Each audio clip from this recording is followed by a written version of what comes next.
University, and would like to say thank you to you and appreciation to Dr. Mariam Babrik, which who will present your presentation in smoking prevention. Yes, the time is yours. Would you please start your lecture?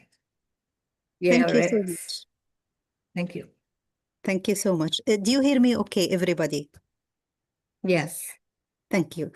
Well, first of all, thank you for the opportunity to talk to the master student about this topic. And let me just introduce myself quickly. My name is Mariam Babrek. I'm medical doctor by training, and I decided to leave the clinical work and work in public health in order to address the underlying causes of the problem clinicians see in hospitals.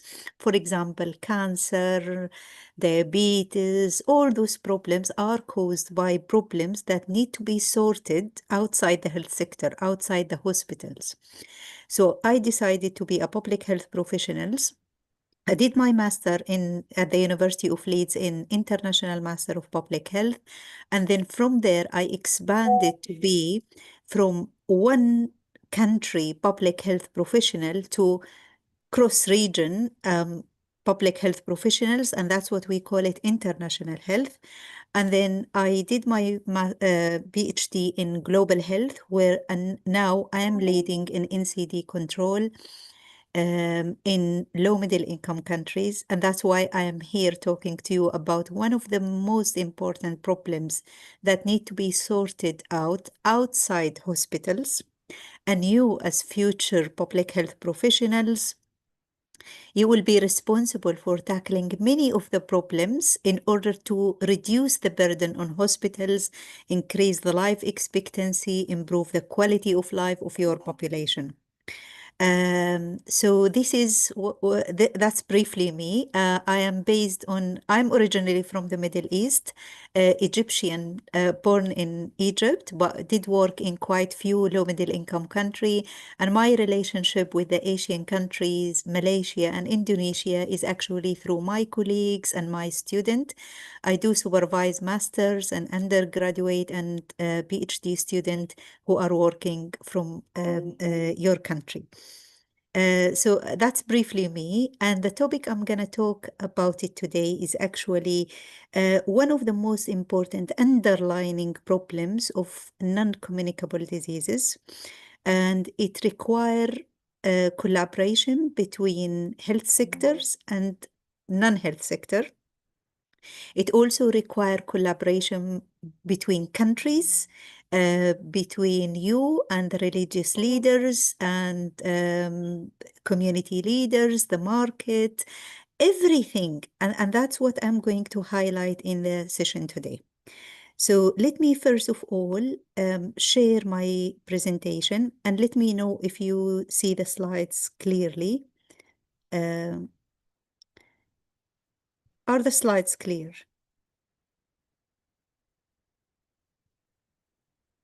Do you see the slides?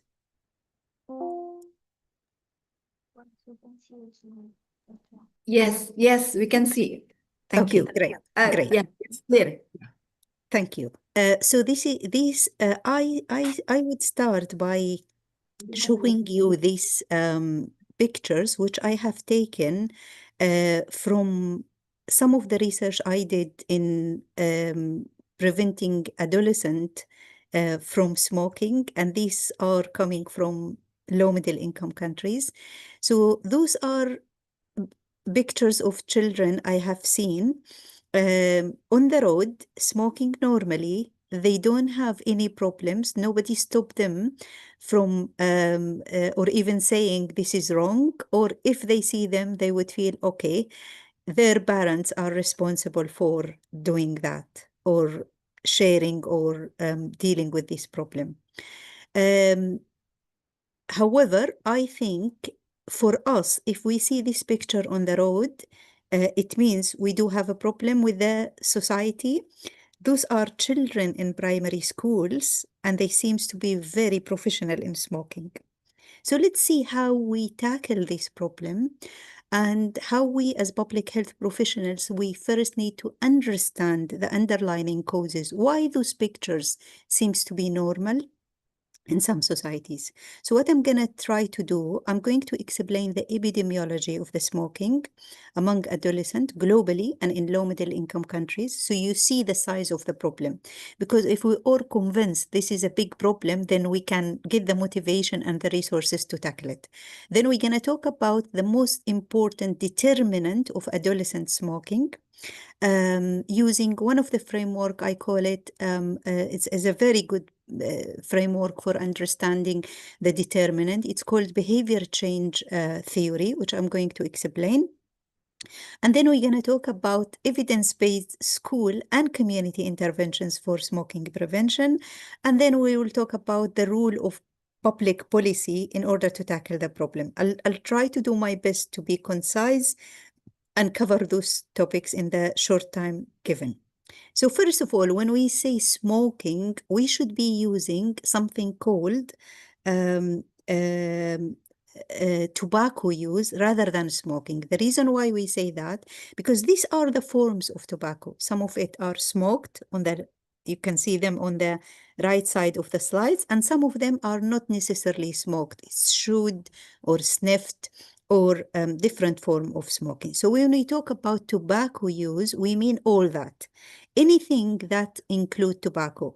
And in the middle, I would like to highlight the new emerging epidemic of shisha or water pipe, which unfortunately came from my region, from the Middle East, but it spread everywhere across the globe. So first of all, in terms of the prevalence, this map shows you where the smoking among children under above five, among adults above 15 is prevalent. So the darker the color means the problem is higher. However, what I would like to highlight in this map is there is a lot of countries we don't have data about what's the prevalence of the smoking. So I'm going to just give you some examples from some countries. So, for example, this is the prevalence of tobacco across regions. So if you look at, this is the Afro region, the African continental, this is the Asian continental, and this is the Middle East. And then you have Europe, you have East Asia, and then the West Pacific. So globally, in 2010, you could say there is 1/3 of the males smoke across the globe.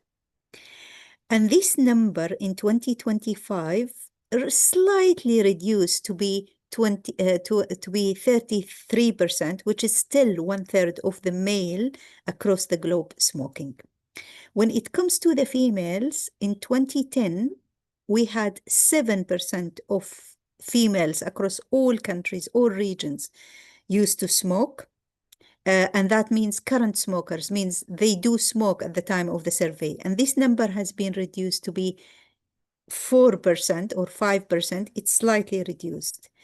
But when we look at regions, the male to female ratio varies per region. So in Europe, for example, 40% of the males smoke. And when it comes to the female, this is half, 20% of the females smoke. But so the gender gap in Europe is slightly narrower than what we see, for example, in African region or in Asian region. So in Africa, 23rd of the males smoke compared with only 3% of the females. In the IMRO region, 35% of the males smoke compared with 3% of the females. And I would like to ask you guys here, how you could explain that gender difference? And it's okay for anyone, either you can type on the chat or you can open the mic and tell me, what do you think? Why do you think this gap exists? And there is no right or wrong answer.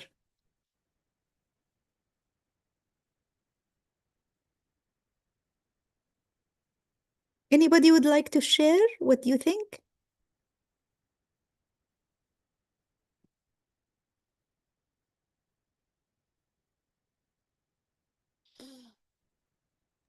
Dr. Mariam, can you hear Yes, me? yes, please. Go ahead. Yeah. Uh, but maybe I might be wrong. No, do it. There is not a answer. Just say it. Maybe it comes from the religious things because, like in the Middle East, it's also affected by the religious. So, like for example, in Islam, Yes. we not encourage to smoking. So that's how it influence the rates. Yes, I agree with that. Yes, one of the main determinant of smoking is religion. Whether people think it's halal or it's haram, you are allowed to smoke. But that's not only in Islam, it's also in Christianity. So in Egypt, we do have Christian. I was born in Alexandria, where we have like one third of the population are Christian. And in Christianity, what I found in the curriculum, it says to the children, God will not be happy um, of you if you smoke. So religion can be one of the factors. But I have a question now. If you look at the Middle East here, the smoking among males, 35%, even though they're still Muslim and they are still Christian, the rate is high.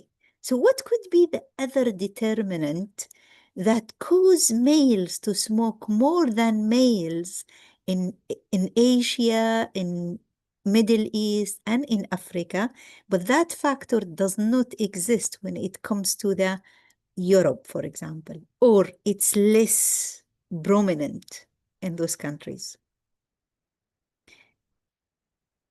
There is a lot of social factors regarding because smoking is being recognized as a behavior of men. And if a woman starts to smoke, then she is seen as, you know, this is not a female, this is not the soft behavior. You are expected to do things that is soft, that is nice, and also the smell, because I don't want to be smelled bad, and females do care about how they smell. But with the new version of e-cigarette, flavored cigarette, and shisha, this factor, it's not there anymore. Because girls in Egypt, for example, they start to go and smoke shisha in public space because there is a apple flower, chocolate flower, whatever this flower is. So those are, if we rely on those factors to stay preventing girls from smoking, with the change in the industry of tobacco, they will not be a preventive factor anymore. And we can stay forever here talking about how we could explain this. It also depends on the income, which is going to be the last factor I'm going to talk about. If you are dependent on somebody, if I take my money from my husband, he will be asking me how I'm going to spend the money. But because men, they do have the power of the money in their hands, they can decide whether they want to smoke or not. So money also play a role here, and it also depends. Do you live in a country where smoking is very expensive or it's very cheap? So if I compare, for example, the cost of cigarette in Egypt, you can go to Egypt, you can buy the cigarette. Nobody is gonna ask you how old are you, and you can buy it for 10b. 10b in England, you can't buy anything with 10b, even a piece of bread. It's more expensive than 10b. But if you want to buy a cigarette from the UK, a bucket of cigarette would cost you 15 pounds. That is very expensive. I can invite you to a big restaurant with the 15 pounds. So if I am poor, then I would have to balance. Can I spend my 15 pounds in cigarette, or I spend it in a good meal? So the more poor you are and the expense of the cigarette is high, the more you are protected from smoking. But if you are rich, if you don't care about the money, or if you are addicted, then that side of the money is not a factor. But one of the intervention that we use to prevent smoking is to make it expensive. But by increasing taxation. So if you increase the expense of cigarette as a public health professional, if you want to push for that, you have to realize that you are not dealing with the problem among all sectors. You are only make it difficult for the poor, for those who can't afford it. Does that make sense? So that's what we can get from the slides. But if we look at the differences, we can call now smoking as epidemic. Now, this is something I want to challenge you in. You are studying public health, and you see in public health, when we talk about epidemic, we usually refer to infectious disease. We say the epidemic of cholera, epidemic of malaria. This term is usually used for infectious disease. But for me, I use the word epidemic or even pandemic in non-communicable diseases. Because yes, by history, we used to call malaria epidemic or endemic, but what is epidemic by the definition? So if you start to recall what you've been taught about epidemic means there is sudden increase in the number of cases, and this increase continue to increase. So if you have that continuous increase in number of cases, doesn't matter whether it's infectious disease or non-infectious disease, we call that epidemic. When the number of cases increase across countries, across continental, then we call that pandemic.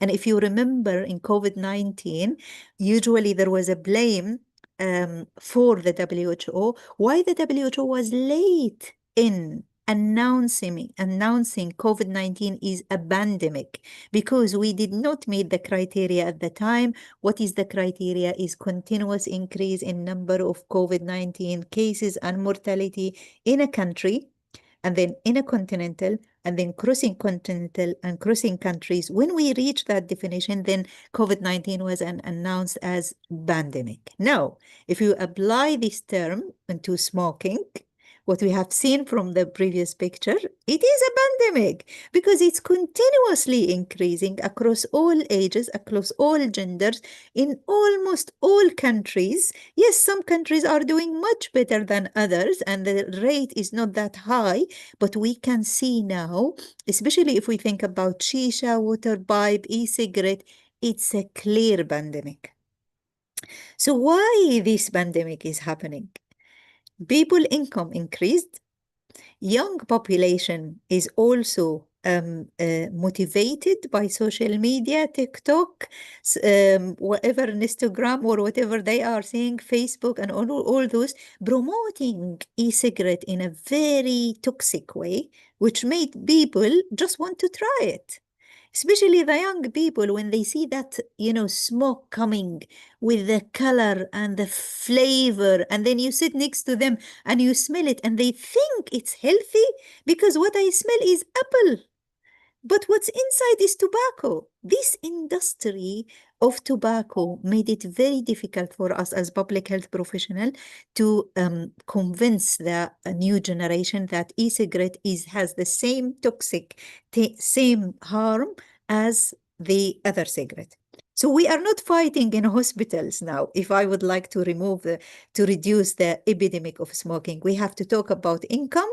We have to talk to the younger generation. We have to deal with the industry. We have to reveal the fact that what is being marketed, it's not correct. So if we take, for example, Sub-Saharan Africa, the prevalence of smoking has raised from 15% in 2010 to be 21 expected to be 21 in 2030. That's something we call it the trend. Maybe in another opportunity we can talk about how we talk about the trend. And simply, if intervention is not scaled up, if people's belief is still the same, if the prevalence is still the same, that's how much prevalence we would expect in 2030. So that is the fastest increase in the prevalence of smoking. in the Middle East is also markedly increased. While it used to be a shame for women to smoke in the Middle East, now it became trendy. You are modern women, you are independent if you go and smoke in front of everybody. So that is changing. Also, the number of smokers in Africa has grown to be roughly 600 million people smoke. And that's not about somebody who smoke once. We are talking about people who smoke every day or regularly in Africa. So that is a lot. So based on that, we call that a pandemic. So now I would like to take you to some countries and to see the gender difference and the age difference. It's not the same everywhere. This picture, you can take it from something we call it Global Youth Tobacco Survey and Global Adult Tobacco Survey. I said earlier, we need a global effort to control. So one of the effort we have in place is we would like to have fund for regular research that would search how many people smoke across countries.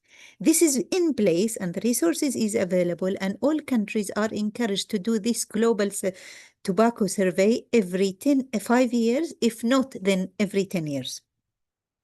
So if we look at this one, you can see in Mali, as an example, in 2000, we had 21% of the male smoked. In 2020, imagine this number went up to be 46. Like half of the men smoke in Mali. If we compare it with women, in 2000, we had only 4%, and I like rounding up. But what you can see in 2020 is this number is being reduced by half. So we need to understand what happened to the women in Mali. While they are convinced not to smoke, more men are smoking. So this is something, what I call it, your first job as a public health professional, to look at the numbers and then dig to understand why. And when we say why, we would like to know two things: risk factors and determinants. And I would like you to think about what's the difference between risk factors and determinants. We can debate about that. I teach epidemiology, and I'll be very happy to, in one of the lectures, to expand more about what's the difference between risk factors and determinant. But for you as a public health professional, please don't treat those two terms as synonyms. They are not synonyms. Determinants is something wider. So I could say poverty is a determinant, gender is a determinant, but I am only allowed to say it's a risk factor if I have done case control study or cohort study, and I measured something called odd ratio or relative risk. And based on the odd ratio and the relative risk, if it is more than one, then I could say this is a risk factor. A risk factor by how many? It depends what's the value of the odd ratio and relative risk. If my relative risk is 13, I would say smoking is a risk factor of lung cancer, and the size of the association is 13 times. Means if you smoke, you are increasing your risk of getting lung cancer by 13. But I can't say that if I haven't done case control study or cohort study. But if I see there is an association between gender or poverty and smoking, I can still say this is a determinant. It determines more, it's related, it's associated, but it's not definitely a cause. It doesn't mean if I see I am a male today and I would like to reduce the risk of smoking, I'm going to change my gender tomorrow to be a female. It's not the gender, it's actually the behavior that is associated with the gender. Are males allowed to smoke? Are they encouraged to smoke at early age? While females, they are prevented by the culture, by the expectation. That is the main difference. And then I can talk about that later, but I wish you are clear. Now, when we take another country, Nepal. So let's have a look at the difference in gender. In Nepal, in 2000, 42% of the male currently used to smoke, means regularly.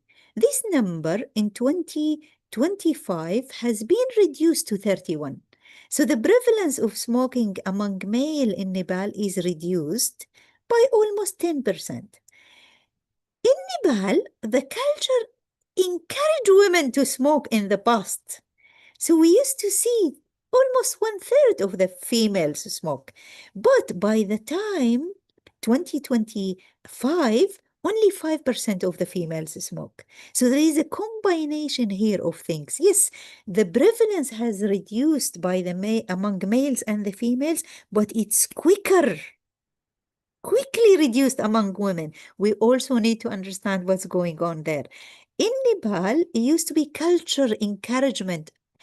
You as a girl, you are not allowed to smoke until you get married. Once you get married, it's part of the social things that you smoke with your husband. And you smoke as a group of women to show, oh, we are independent now. This culture, by the increase the level of the poverty, has actually determined that no, if I am a poor woman, if I'm a poor mother, I would prefer to save the money for my children to feed them. So again, that's a gender-related things. But I am happy not to give the smoking priority, but also the cost of smoking in Nepal has increased. So it's, as you can see, the main point I want to highlight here, it varies from country to country. And I will show you before the end of the session a scenario from a neighboring country, which you might share a lot of determinant with this country. But what the main message I want to highlight here, if you want to tackle the problem, you need to understand age difference, gender difference, in order to set the priority. Am I going to talk to the males or the females? Am I talking to the young people or the old people? Because your intervention will be different. Now, the other thing which I want to highlight, this picture, which shows you in country like Bangladesh, which is applicable to all low middle income countries, smoking strongly associated with two factors. Do you live in rural area or urban area? That's one factor. It also depends on your income. And this picture here shows in urban setting, in 2004, 41% of men, they smoke. In just 3 years, this number has jumped to be more than 50% of the men in urban Bangladesh currently smoke. Means they smoke regularly. That is a disaster. Means if I would like to put the intervention, I would put it more in urban area. Let's see the rural area. In rural area, no, the number is 23. So I'm talking about 1/3 compared with 1/2. But in 2007, with the urbanization, people in rural area, they get to do the same lifestyle as men who live in urban setting. So with globalization and urbanization, you cannot say one village is protected. No, we all at risk.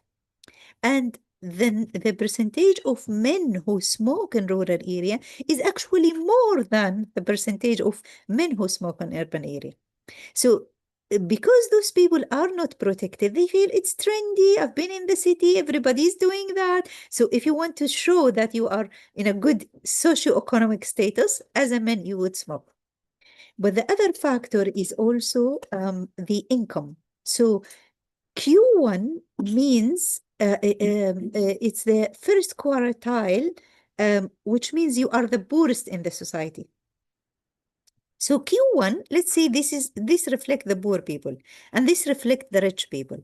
So what you would see among the rich people in Bangladesh, smoking among men are slightly reduced.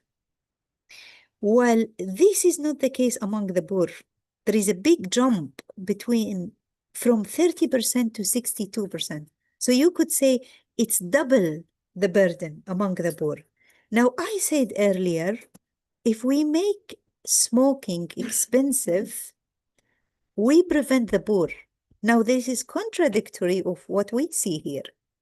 But I would say, poor people, they think cigarette relieve your stress. even young people, I did one of the survey sitting with the young people and ask them why they smoke. I want to understand why they smoke. And you can read those papers. If you go to Google Scholar and search Mariam Babrik, and then you will see why adolescents in Egypt smoke. Imagine one of the children told me, I smoke during the exam period. And I said, why?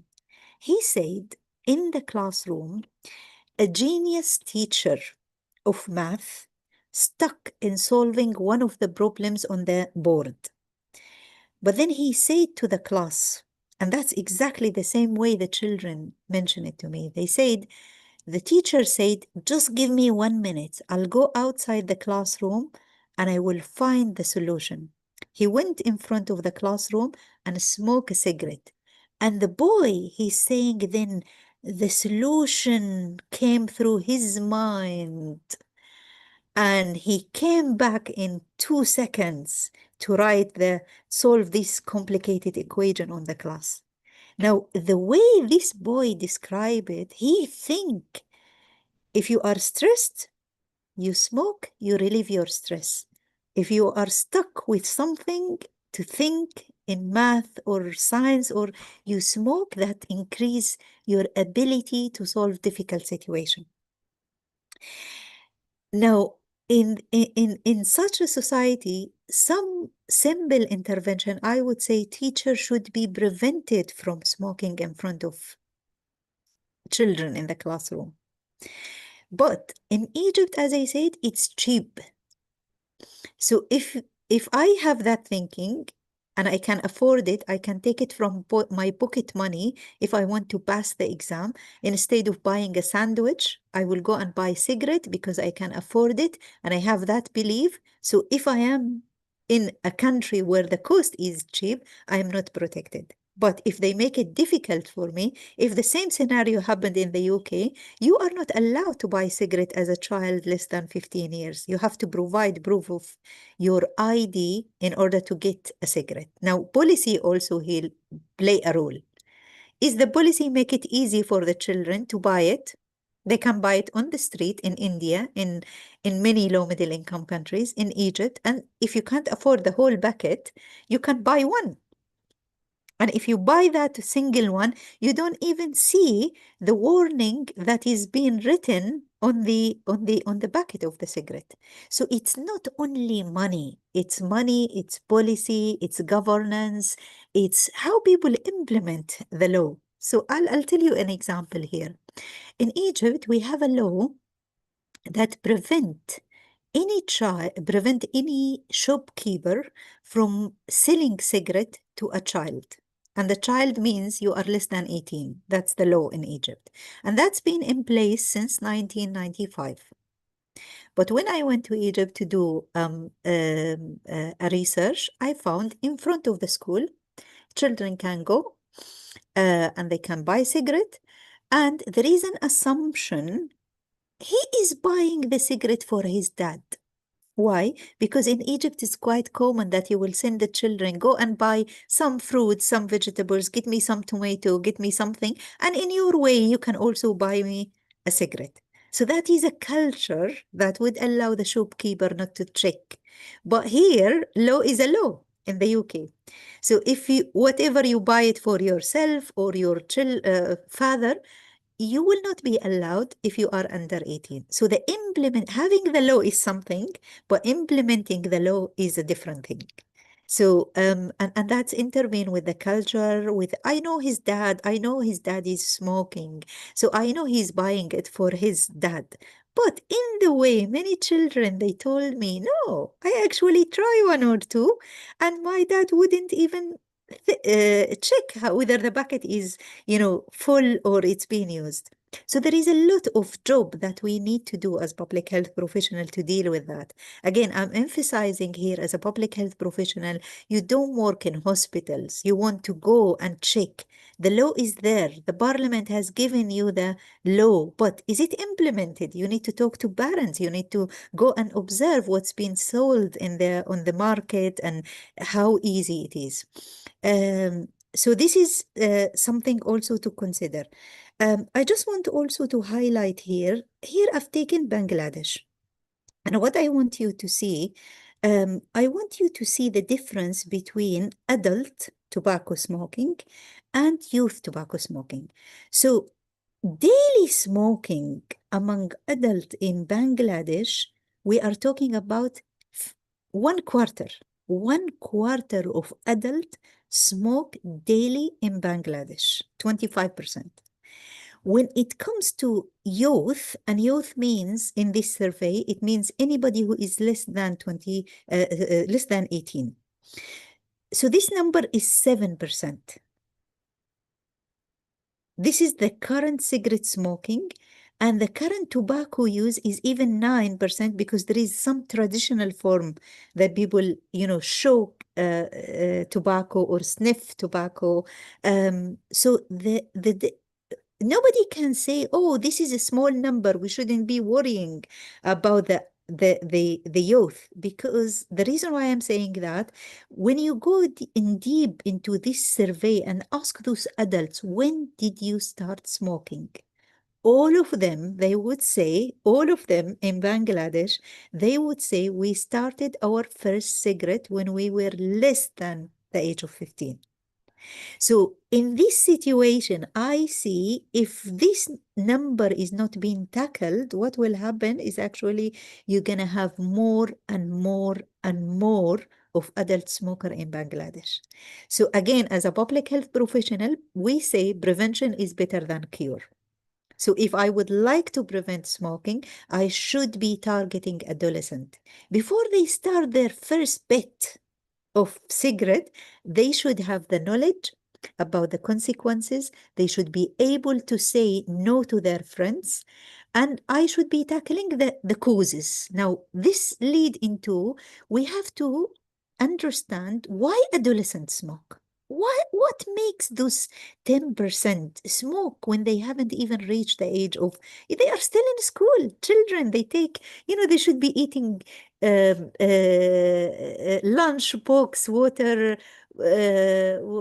bottle, taking it to the school, but they take that and they take also the vape and they take the e-cigarette with them. So we need to understand what are the factors that encourage adolescents to smoke. And if we focus on understanding the causes, then we can tackle the problem. And I would encourage you as public health professional in the future to use framework. Because always the data will tell you, oh, no, that's not the factor. Earlier, I said gender is a factor. Then I said, oh, it's not actually being male or female. It's actually the behavior of the male and female. Then we talked about income. Then we said, oh, no, it's not only that. It's also religion. So in order to be comprehensive in your approach, I would encourage you to understand the underlying causes using a framework. And the more comprehensive your framework would be, the better and more comprehensive and efficient and effective intervention you can plan.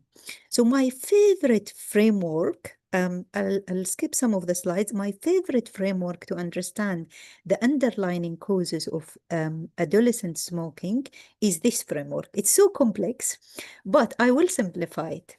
I want you to understand that there are some individual factors. It's me, Mariam, why Mariam smoke. And that's related to, do I know the harm of smoking? That's knowledge. Am I able to say no to my friends when they push me? Oh, Mariam, you are in 2026. How dare you haven't tried the e-cigarette?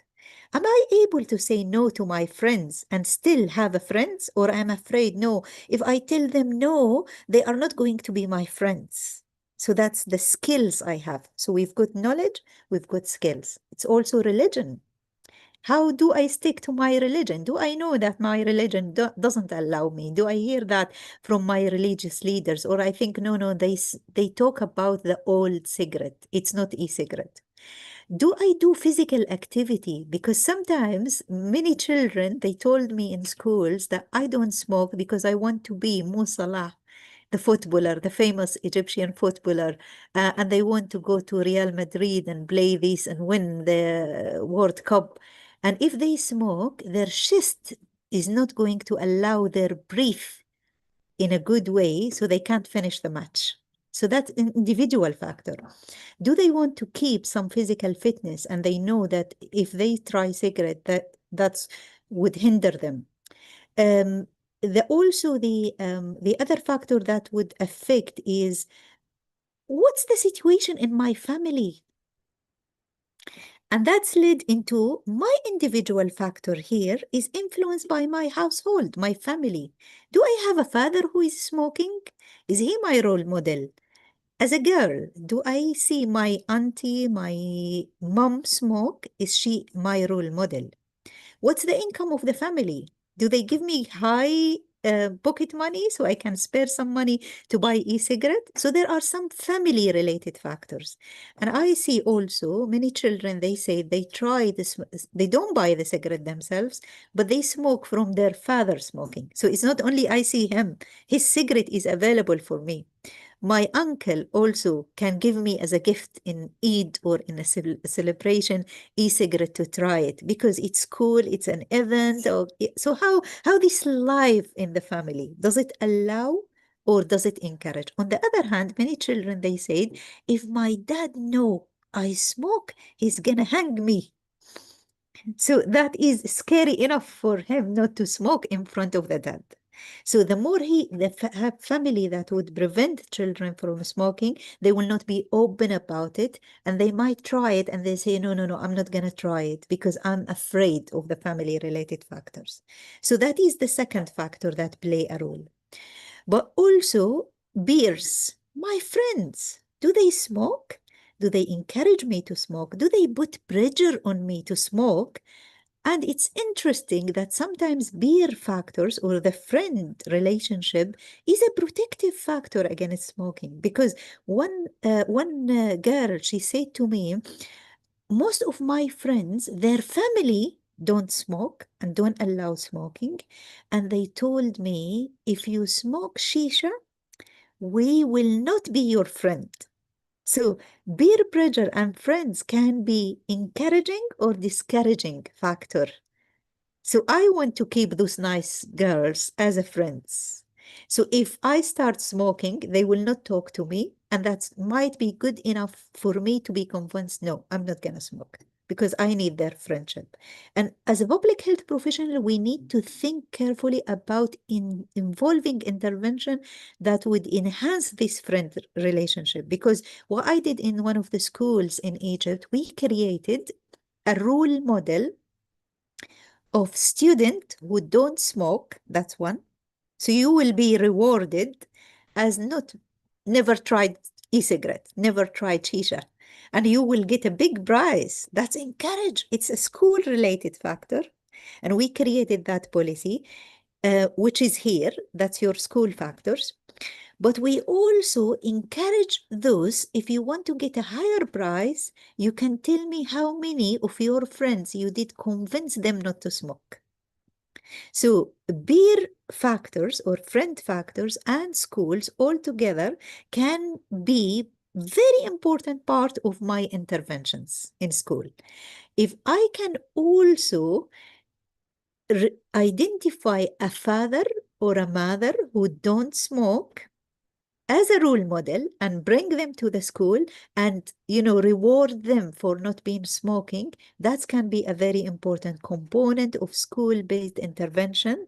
And my component of the intervention is parent related. So parents will feel jealous. Oh, he's been rewarded for not smoking. I am also going to do that. And even the kids will say, Baba, you need to stop smoking, because if you stop smoking, the school will reward you and everybody will recognize me as a person who has a dad with a strong willing to quit smoking. That is very important factor. And also the children will encourage each other. And that's what I'm talking about, a real intervention that I've done in Egypt. And you can, again, go back to my Google Scholar and read the article I have published about that. It's very, very effective. Kids started to compete. Instead of everybody putting pressure on others to smoke, they did it the other way around. And we also thought about teachers. I mentioned earlier that example of the math teacher who convinced many children in the class to go and smoke if they stuck with the math equation. We also thought about, oh, we need a law here. We need a regulation that does not allow teachers to smoke inside the school, not inside the class. Yes, he didn't smoke inside the class, but the children watch him. And he didn't even say a word, but his reaction is more convincing than any word he could have said.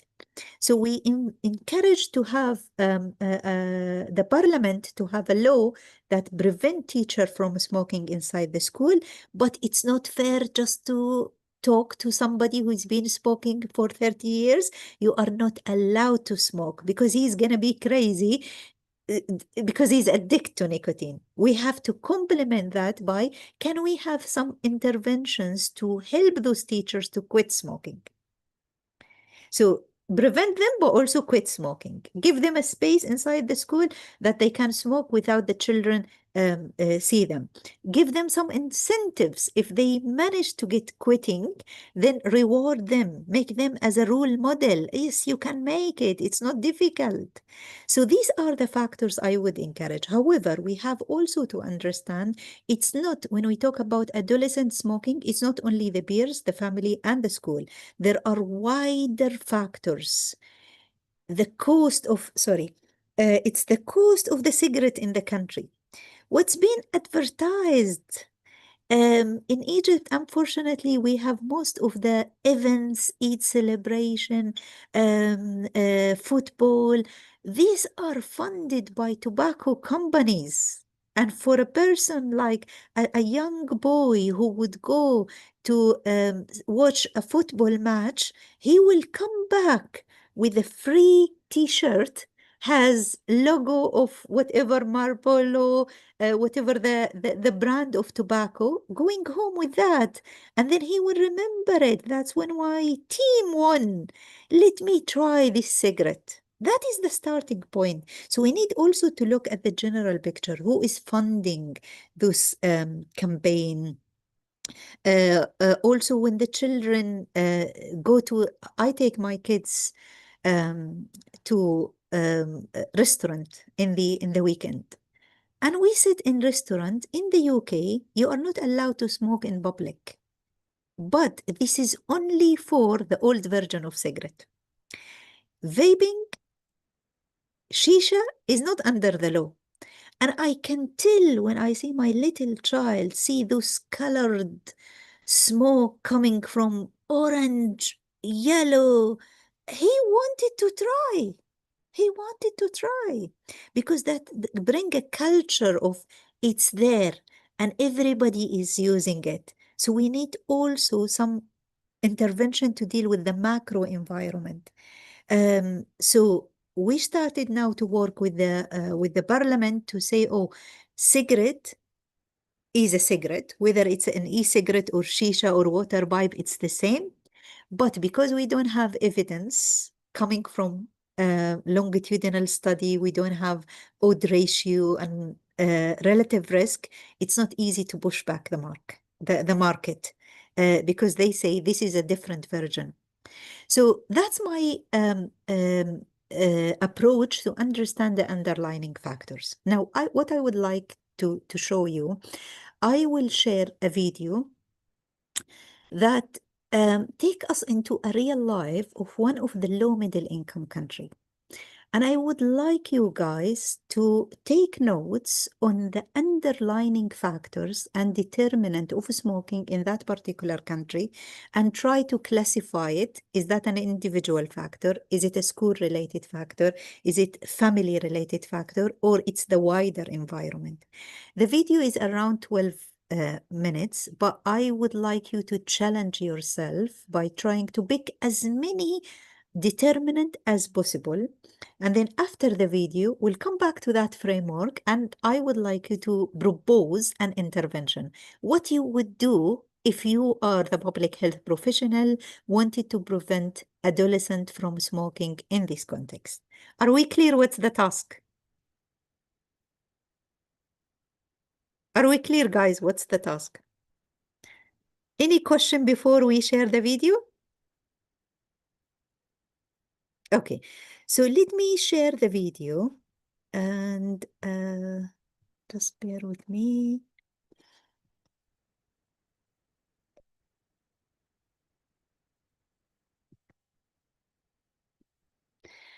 So I'm taking you to Indonesia. It's close to you. It's so far from my side. But let's see what's the situation of adolescent smoking and children smoking in Indonesia. I will take notes, you will take notes, and then we're gonna classify them into individual factors, family factors, school factors, and peers factors, and the macro environment, the society, the law, the regulations. Are we ready? I'll turn the video, and if you don't hear it, please let me know. If you hear it, I will just assume you are okay.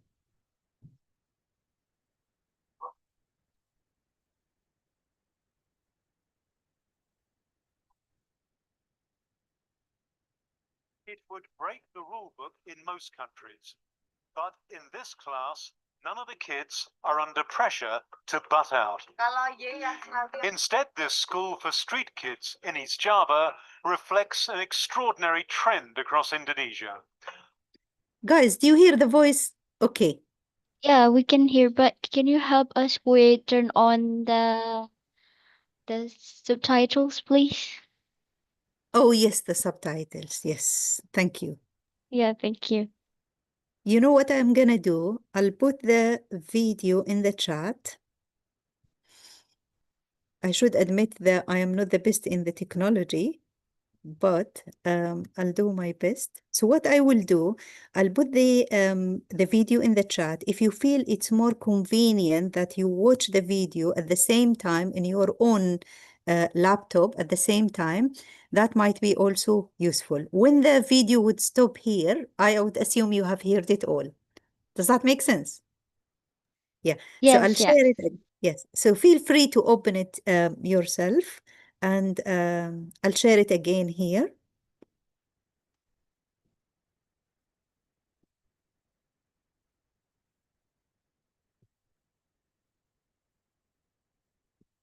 More and more children are smoking, and virtually nothing's being done to stop the trend. Irawan is 7 and has been smoking since he was 5. By 8 a.m., he was on his 4th cigarette of the day. Ya pengen bebas aja. Tell me how smoking makes you free. Ya bisa berkumpul sama anak-anak, terus bisa rokok bareng.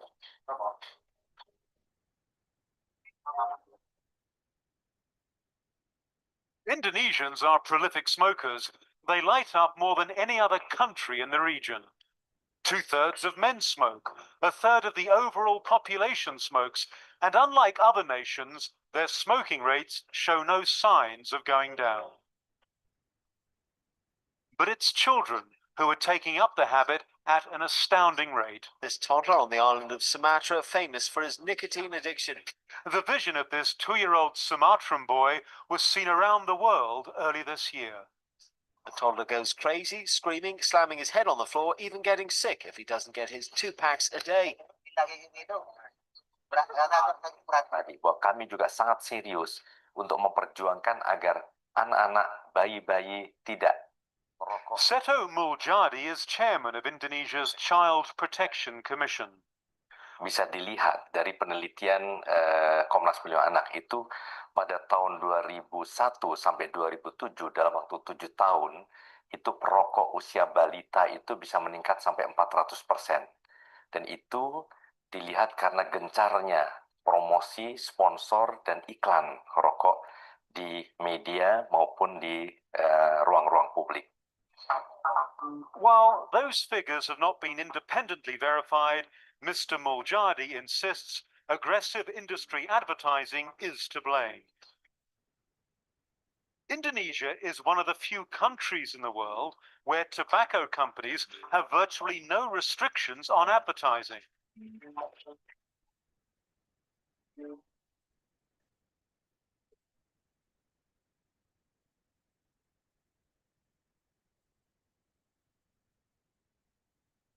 After dark, the tobacco companies can target the prized younger demographic by sponsoring events like this one in Jakarta.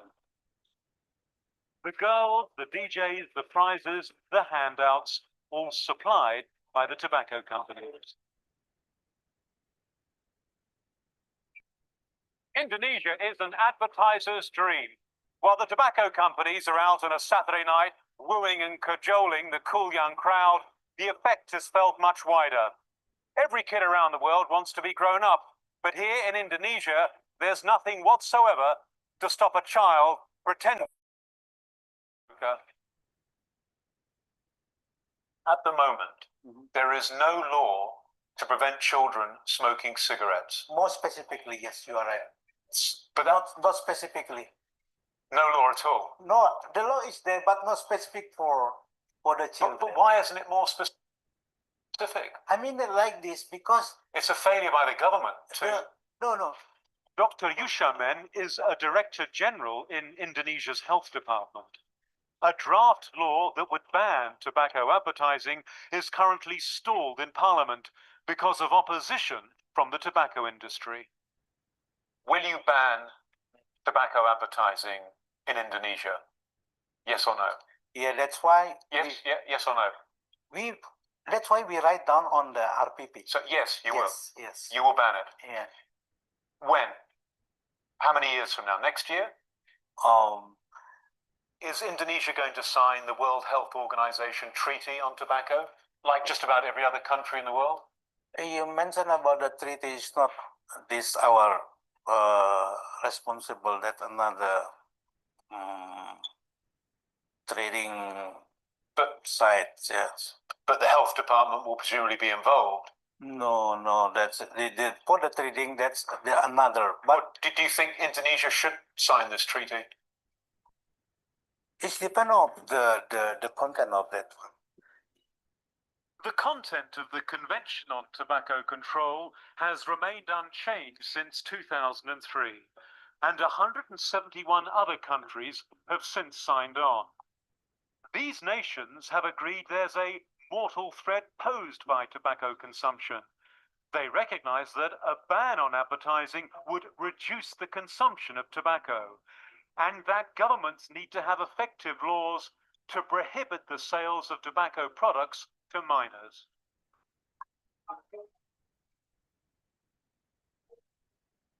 6 million Indonesians rely on the tobacco trade for their livelihood.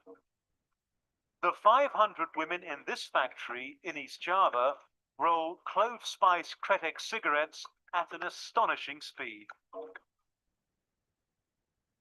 Hand-rolled Kreteks are even given a tax break, which keeps the industry alive and makes Indonesian cigarettes some of the cheapest in the world. So more people have jobs, and 90% of Indonesia's smokers choose Kreteks. But when it comes to health risks, factory owners like Harjo won't hear of them. Do you accept any of the medical arguments about smoking being bad for you, about smoking giving you cancer, about smoking giving you brain tumors? Kita beranggapan bahwa merokok kretek itu lebih sehat daripada yang rokok umumnya, yang rokok putih yang hanya tobacco contain ya. Karena dalam kretek itu ada cengkeh, is a cloves. Clove is a disinfectant, is a kill germs. So this is we believe that smoking Kretex is even healthier than the regular cigarettes. So Kretex are, in your view, good for you? Yeah. Because we also give life for the small people. Harjo even disputes the government's own figures of 200,000 smoking deaths per year. Actually, the poisoning is come from the smoke. So it means this smoke, it could be comes from the motorcycling everywhere, the pollution.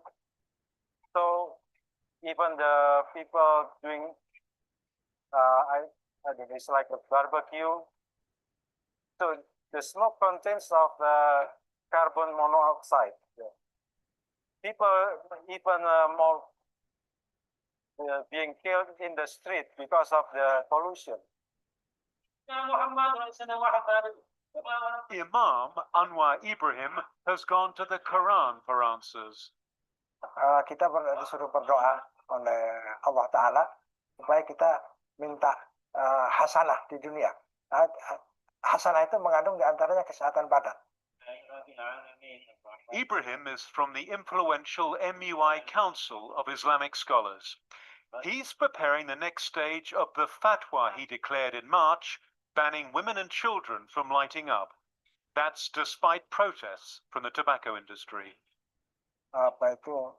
Kita memberikan rekomendasi supaya DPR itu membuat undang-undang larangan merokok di tempat umum ini. Jadi ada undang-undang tersendiri larangan bagi anak-anak dan bagi wanita. Kemudian pemerintah baik pusat maupun daerah diminta membuat regulasi tentang larangan merokok di tempat umum.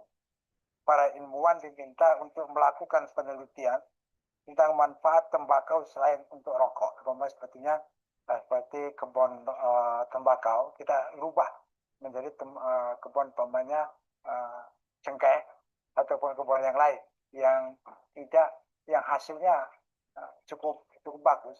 Karena dianggap kebun rokok ini merupakan penghasilan yang sangat mahal sekarang ini, sangat menguntungkan. Jadi masalah ekonomi juga. Kemudian juga pemerintah masih banyak sekali mengambil pajak dari rokok ini. Around $6 billion is how much the government earns from tobacco sales. With the industry still booming, the tobacco companies would like to keep it that way. So it's no surprise they're trying to silence their critics. How much money out of interest did they offer you? Iya, memang tidak sampai berbicara pada jumlah ya, tetapi mencoba untuk bertemu, mengajak untuk bertemu, ya, menawarkan untuk membiayai semua kegiatan, tetapi kami tidak pernah menerima. Was that company Sampurna? Iya, iya itu tadi antara lain.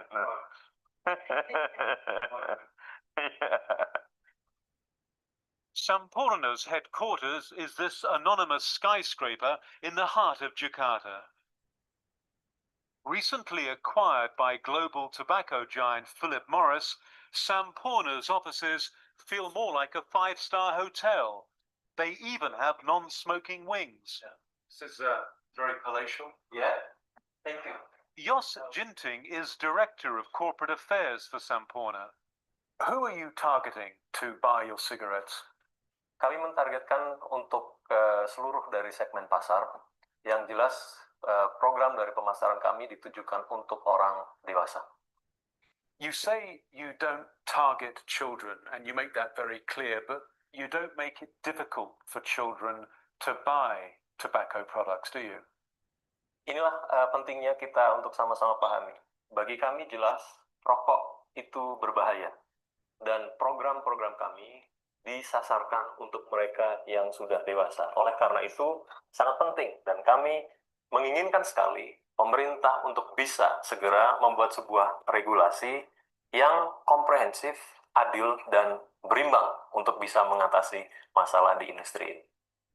So to be absolutely clear, you do want an age limit put on people who can buy tobacco? Sangat tepat. Kami menginginkan adanya pengaturan yang jelas bahwa anak-anak tidak boleh mengakses. Do you smoke? Tidak, saya tidak merokok. So you don't believe in your product? Bukan begitu. Saya tahu rokok berbahaya, saya orang dewasa dan pilihan saya adalah tidak merokok. Berarti dalam garis X. While Sampurna's carefully scripted messages speak of change somewhere in the future, right now kids like Irawan can smoke what they like. Okay, so we've got a lot in the video, a lot of factors, a lot of things that we can tackle. Now, imagine you are now recruited to control adolescent smoking in Indonesia. And I would like you to write in the chat or open the mic and explain to us what would be your first priority in tackling. So what you would address. There is a lot of factor being discussed. You've got the religious people, you've got the market, you've got the company, you've got the culture, you've got the income. You've got people who are working in this place as a source of income, and you've got a lot of misbeliefs. While he think the more you smoke, you kill germs. That's a perception. It's good for you. It's healthy for you, especially in winter.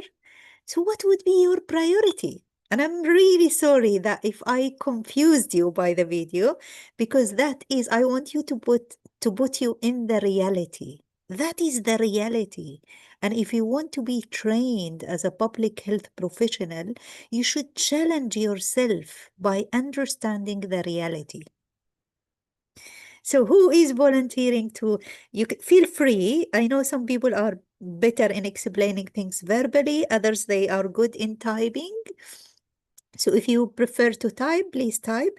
If you want to open your mic and talk, just raise your hand and I'll be very happy to have a discussion, because I think it's the rest of the lecture, we've got only a few short time left, but I think the more we discuss it is better than keep me talking. Yeah, who is volunteering? Yes, please. So Maya. Yes, thank you for this very insightful presentation so far. And really, yes, smoking is a major problem, not only in Indonesia, but I think as you presented in low and middle income countries. So I think the question is, if I am to be given chance to bring the end to this problem, what will be my first focus, right? Yes. So I think the first thing I will do is try to create more awareness to change the perspective of people, because that is the root cause of the problem. What I believe that Yes. that is the root cause of the problem. No matter what program or no matter what I present, if they still believe that they have it in their mind that it gives them freedom, or it makes them more social, or it whatever they believe, if that belief is not changed, I cannot implement any program.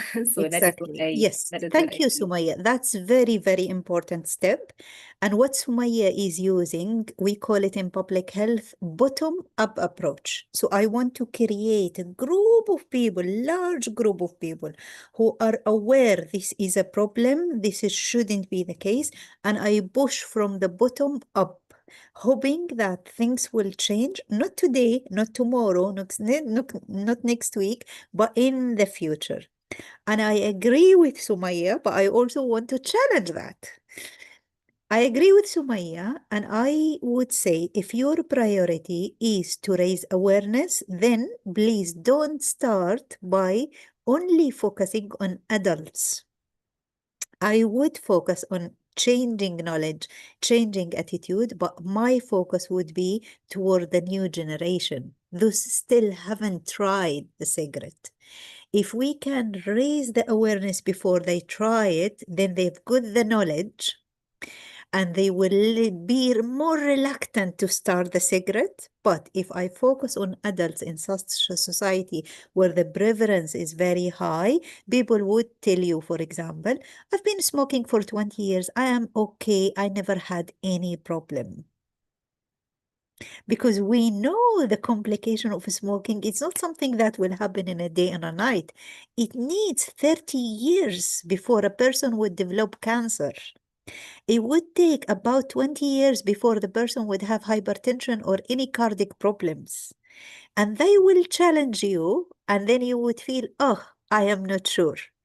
But knowledge or raising awareness is a very important weapon.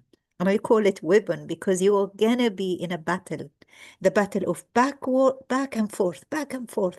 It's not I tell them the information and I would leave. You have to know, as a public health professional, something to do with your epidemiology. This is something called proportional attributable risk, which means if I am going to raise awareness about tobacco, I would have to tell them, if you smoke for 10 years, the risk is this. If you smoke for 20 years, the risk is this. If you smoke 1 cigarette per day, the risk is this. But if you smoke 10, the risk is different. So you have to understand very well the epidemiology of cigarette. And you have to know the relative risk, the attributable risk, the risk difference, all those terminology in epidemiology. You have to know based on evidence how much risk each cigarette bring. And if I smoke this type of cigarette is different from e-cigarette, it's different from that. So the more you know, the more realistic your message would be. Now, anybody else? Anybody would like to, do you agree with Sumaya? Is that your priority? Now, if I am the tobacco company leader, and I would say, okay, you want to convince people not to smoke, but they are in the middle of my tobacco company, and they bring their children, and the child who is crawling will touch some of the nicotine and have it, and then he's addicted. If you remember the boy that we started the video with, his mom and dad are poor people, illiterate people. They work in that tobacco company, and that's where he gets his first cigarette. Now he is addicted. Now, if you want to tell them don't smoke, would the knowledge would be enough for them to fight? What would be your next step or something on the list? What you will do to help those?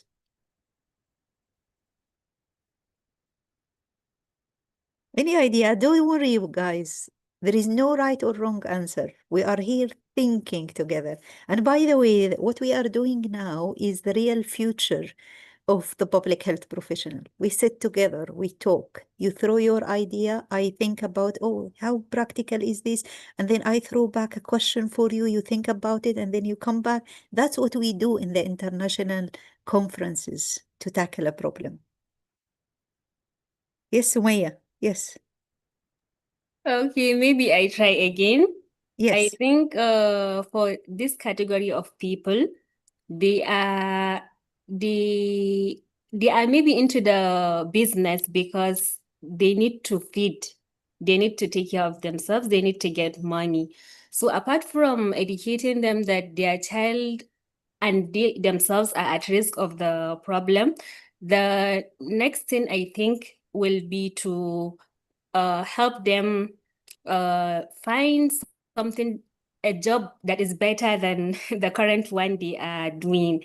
Maybe if I can help them through searching for the job from the government or empower them or something, just they should leave Excellent. they should leave that field of work they are on. Excellent. I'm really happy to see public health professionals thinking outside health sectors. Because in order to solve their problem is they exist in a risky environment. So you want to get them outside this risky environment. And what's the determinant of them being there is actually poverty, income. So you need to work with NGOs, with employment, Ministry of Employment, whatever the ministry is relevant. You want to work with the community to find alternatives. Can they do agriculture work? Are they educated? Do they need to, find alternative job for them? That is very important. So that is you are as a public health professional, but you are working with agriculture or education or NGOs or whatever, and your aim is to find a job. Now, people would say, well, I'm medical doctor. I'm not trained to go and find job for people. But the determinant that you want to tackle here is working in a safer environment. If you don't tackle that problem, you will not solve the issue. Does that make sense? So well done, Sumaya. That's really very good. What you will do in school? So have you got any notes about something to be done in school?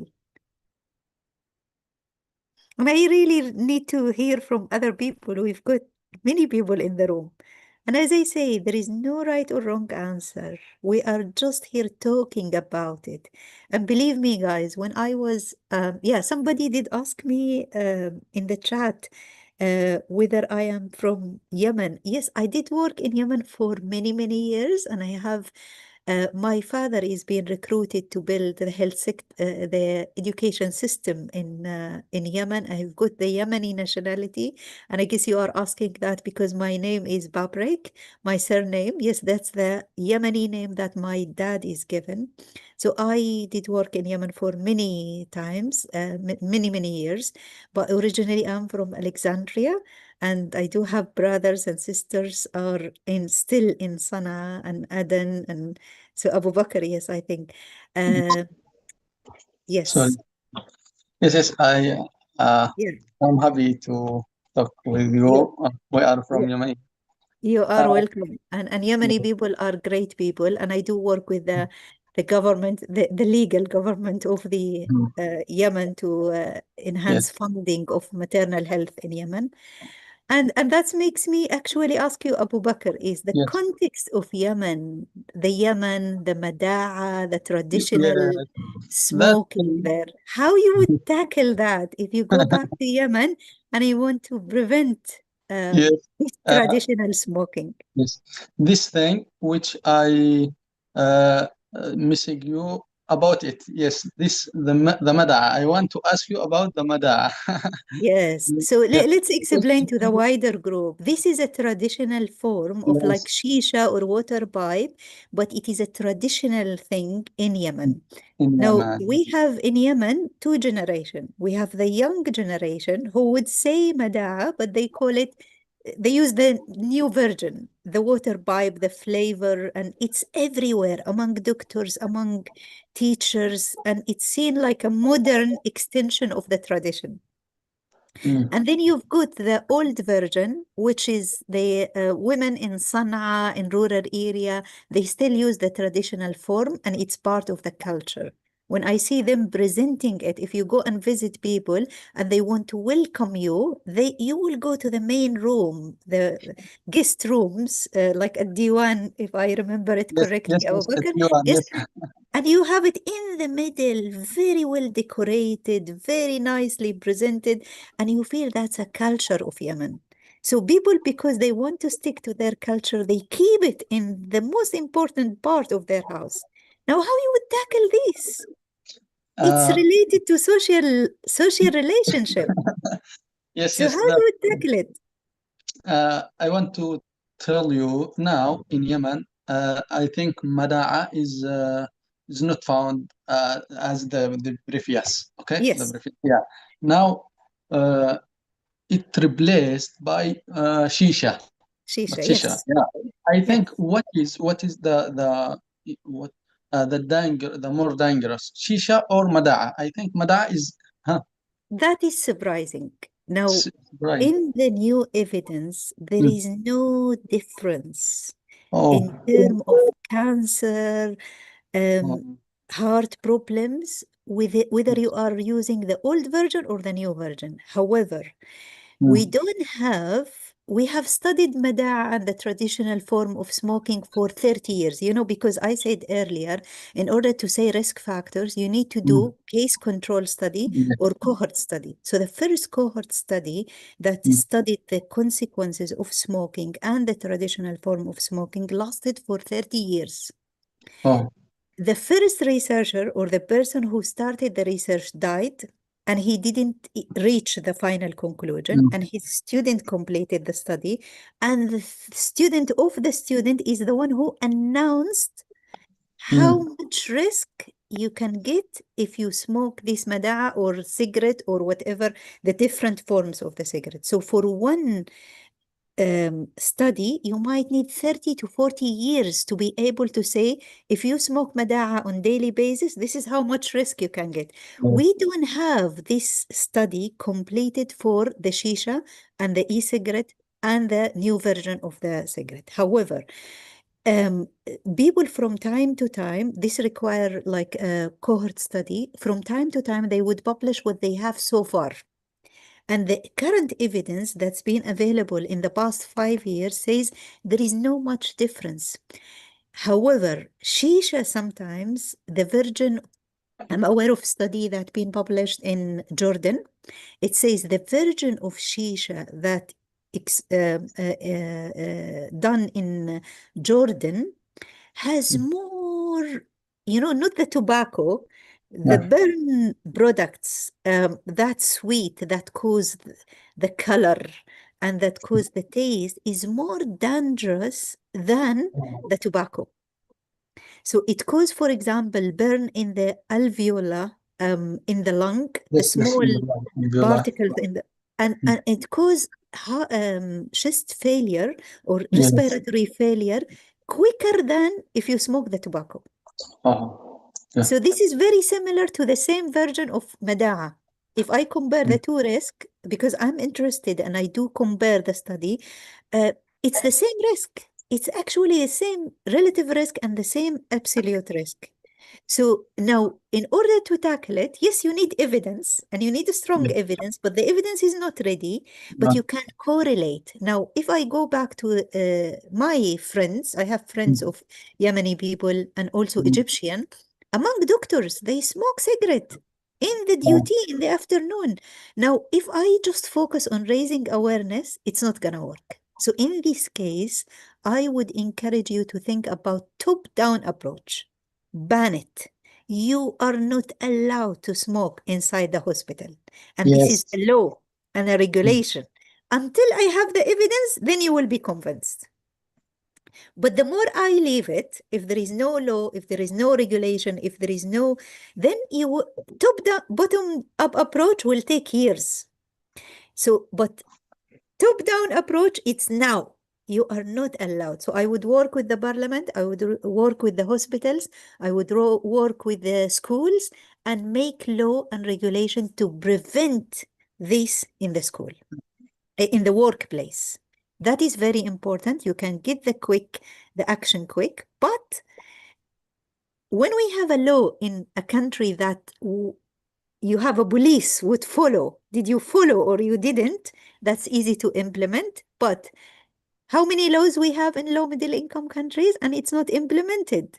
We can sit as doctors in the afternoon and that's what they see. They are colleagues and I see them. The school, the hospital says you are not allowed to smoke inside the hospital, but they are very tired. They will sit when they finish the duty. It's early morning. Nobody is watching. I'm not going to tell off my friends. And we all sit and then we smoke shisha. And in the morning, we clean everything and still there. So top-down approach seems to be magic, but if you don't have a governance system, it might not work. So again, what I'm trying to say is top-down approach is good, but bottom-up approach is good, and you need to have both. You need to educate doctors and nobody. I'm not saying educate the illiterate people. I'm saying educate doctors because the prevalence of shisha smoking among doctors in the Arab region is so high, so high. Even in the UK, doctors, they drink alcohol more than anybody else in the society because it has association with stress. We've done a lot of work now. Let's relax and sit down. And they smoke or they drink, whatever. This is a false belief, but it also has some evidence that yes, smoking to some extent, it gives you a feeling of relief, but that is a temporary thing. So you need bottom-up approach, law and regulation, but you also need bottom-up approach. Your main dilemma is going to be when what you say is intervening with people's income. You will have the tobacco company would say you are not allowed to ban things. It's our right. Do you have the evidence? And then in order to ban the tobacco companies or make it difficult for them, you actually need a very strong evidence, and that will come in the next 20 years. When we watch how many people have died because of shisha, of e-cigarettes. But we can't wait. If we wait, the burden is going to be very high. Would you consider using religious leaders? Because that is another thing I feel it's very effective, creating a role model. I am convinced, Abu Bakr is convinced, Sumaya is convinced, and Riyadh is convinced. Group of people, we are convinced. Can we make a group of people who would put pressure to change the norm? Let's be the non-smoking group, whether we are doctors or non-smoking teachers or non-smoking public health professionals or non-smoking religious leaders.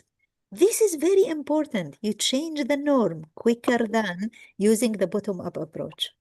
And maybe in the future, if we have the chance, I can show you some examples of initiative among university students in Malaysia who did great job.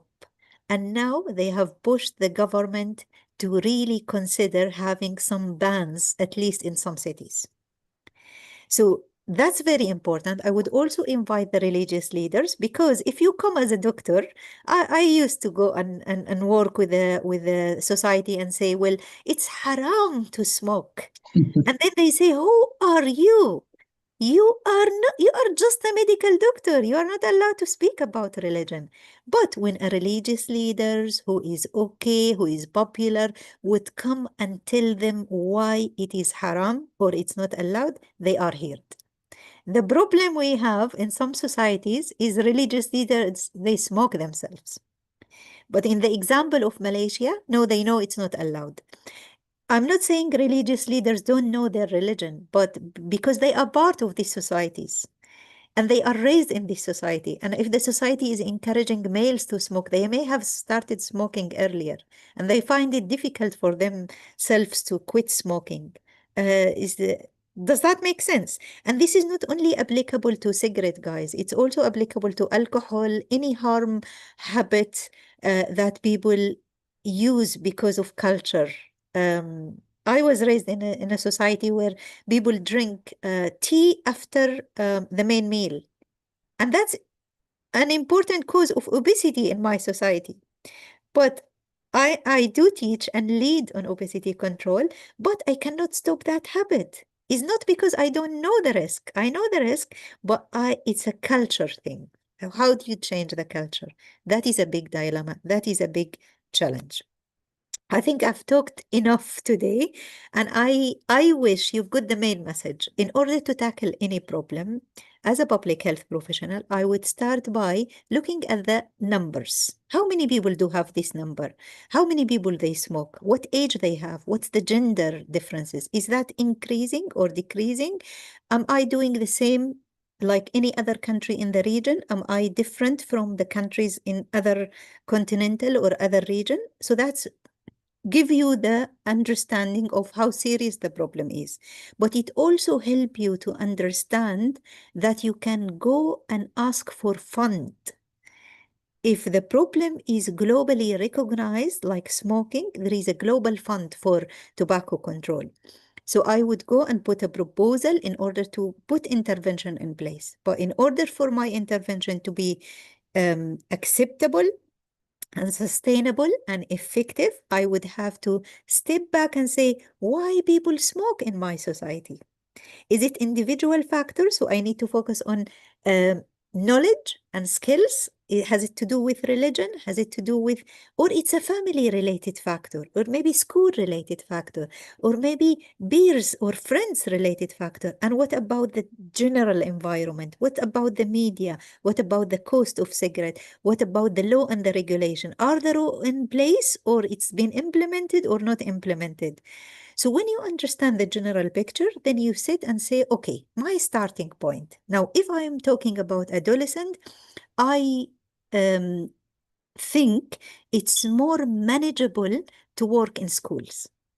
Because if I go to the whole government, I need to change the politics, and it depends on who is popular. There is a larger things that I cannot control. But in school, I can set law, regulations, and I could change the curriculum. I could bring the religious leaders to speak to the teachers. I can bring teachers and recognize them as role model of not being smoking. I can also connect with the parents and educate the parents, but also recognize the parents who quit smoking, help the parent to quit smoking, but also teach the children it's okay to say to your friend, no, I am not smoking, and you still can find friends. I need to work hard.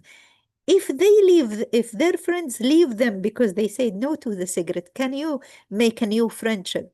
That's something I would teach the children, how to say no, but also how to be socially active and find friends who don't smoke. So that would be my priority. And I'm working currently on school-based interventions to prevent adolescents from smoking.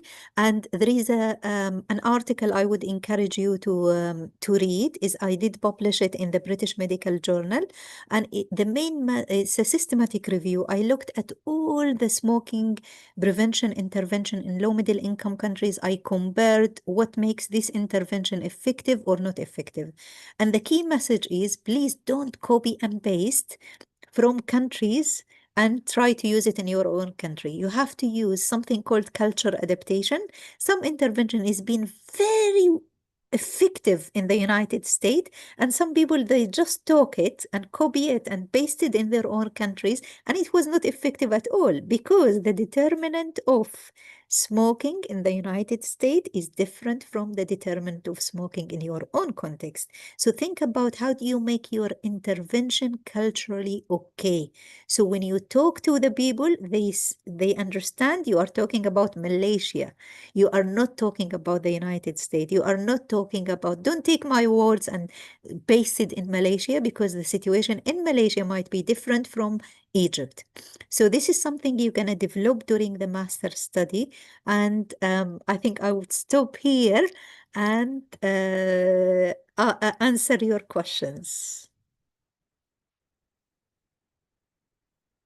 Yes, we've got some questions in the chat, but please, if you do have a question, you can feel free to open the mic and ask the question, or you can type it in the chat.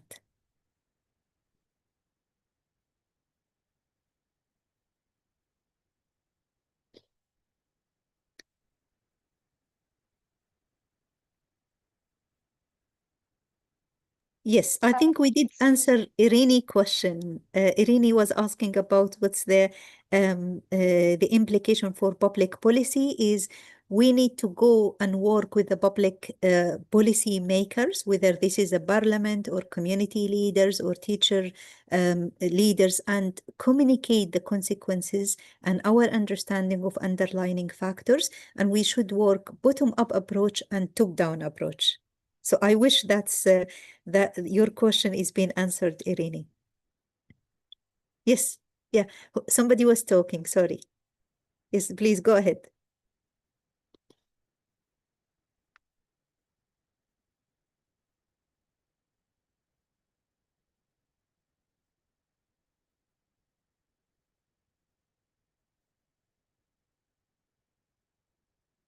Who was talking? Okay, no problem. We can. The other question was talking about how can public policy adapt to to the increasing popularity of e-cigarette and vaping among teenage. As I said, we should look at ourselves as public health professional. We need to be up to date. So I would encourage you guys, when you finish, go to the Google Scholar and start searching for the cause, the relative risk and absolute risk. Look for a cohort study that see the impact of e-cigarette. There are a lot of studies that been in place, and I am implementing this year a scoping review. If one of you is interested, you can join my team. We are trying to understand the risk factors and the of e-cigarette and vaping among teenage. So that's a project that we're going to start as a scoping review in the summer, in June. So if you are interested, please email me and we can add you to the team. Our aim is to get a better understanding of the recent evidence of what attracts young people to the e-cigarette and vaping. I'm using the same framework I've shown you, but we will look at all the evidence that's been published. It's astonishing that we think this is a new topic. No, there is thousands of articles being published so far about teenage use of e-cigarette and vaping. We just need to spare time to summarize all those evidence and put it in an article and publish it for the public health professionals. But if you are not, if you don't have time, and I know you are busy with your master's study, look for the recent evidence. What people have said so far about it. What's the relative risk? What's the absolute risk? And then take it from there. And then you approach people to say, this is the problem. Don't work together alone. You need to work in a group. And the more you work in a group, especially people who are influential, could be, if I want to tackle it among doctors, I would go to the medical schools and work with the medical student, but also in hospitals, maybe the parliament, depends on what's your scope. Some of you will be very good politicians, as well as public health professional. So if you are open to talk to the policy makers, that will be great, but you can work through your university. The more you focus your dissertation or your academic work on something like that, then your university, you can work with your teachers to use that pressure on the policymakers to change it.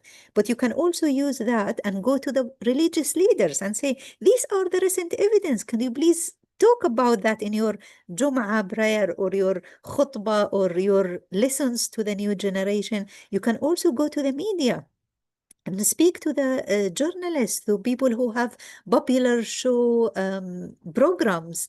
You can also go to the social media influencer and say, well, these are the recent evidence. If you make those people aware, then you change the approach. Not necessarily I go and speak, but I go and educate. Who can make the change? If that makes sense. So I would say this is something that we need to work on, and that would be my priority. Is there any other question, guys?